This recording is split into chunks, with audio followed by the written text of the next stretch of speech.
The golden light of the setting sun bathed the room in warmth, but Helen felt nothing but cold. She cupped her hands around the porcelain teacup, letting its fading warmth seep into her fingers. Outside, the world moved on, but inside her heart, time had stopped. 40 years of marriage, of trust, of unwavering love, had it all been a lie? The answer lay in the box of memories she had stumbled upon in the attic, and she wasn't ready to face it. Not yet. She traced her fingers over the edges of their wedding photo, now faded and slightly worn. The moment had felt like forever, standing in front of that grand church, her veil fluttering in the summer breeze. Robert had looked at her like she was his world, and she had believed him, believed in them. How foolish she had been to think love, once given, could never fade. The attic smelled of dust and forgotten years. Helen ran her fingers across the wooden chest, lifting the lid with cautious hands. She had expected to find old Christmas decorations or childhood drawings from her children. Instead, there they were, letters, bound neatly with a ribbon that had long since lost its color. The paper was yellowed, but the ink had not faded. The words, scrawled in delicate script, were written by a woman who was not her. Helen's breath hitched as she read the words, each sentence carving into her like a knife. "My dearest Robert, I miss you every moment we are apart. I long for the day we no longer have to hide." She couldn't finish. Her vision blurred as tears welled in her eyes. 30 years. For 30 years he had been keeping this secret. Had he ever truly been hers? The house was quiet, but her mind was screaming. The letters lay on the table in front of her, taunting her with every written word. She had spent her entire life devoted to this man. She had sacrificed, she had loved, she had endured. And in return, she had been second best. A shadow of the love he had truly wanted.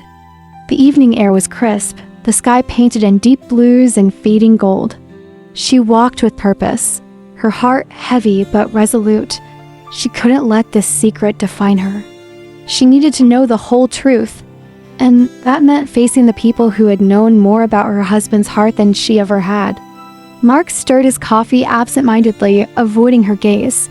Helen sat across from him, her fingers curled tightly around the edges of her cup. "Tell me the truth, Mark. Who was she?"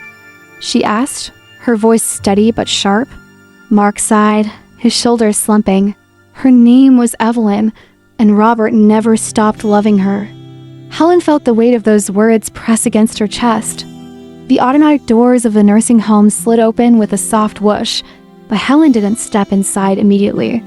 Could she do this? Could she look into the eyes of the woman Robert had loved and ask her the question that burned inside her? Taking a deep breath, she stepped forward. Evelyn's fingers traced the face of the man in the photograph, her hands frail but steady. "He loved me, Helen, and he loved you too, just differently." Her voice was barely a whisper, carrying the weight of years lost to time and circumstance. Helen sat in silence, feeling both rage and pity settle inside her. Robert didn't meet her eyes as she stood before him. "Say something," Helen's voice cracked, the pain of betrayal raw in her throat. He sighed, rubbing his face. "I was a coward, Helen. I chose you because it was the right thing to do.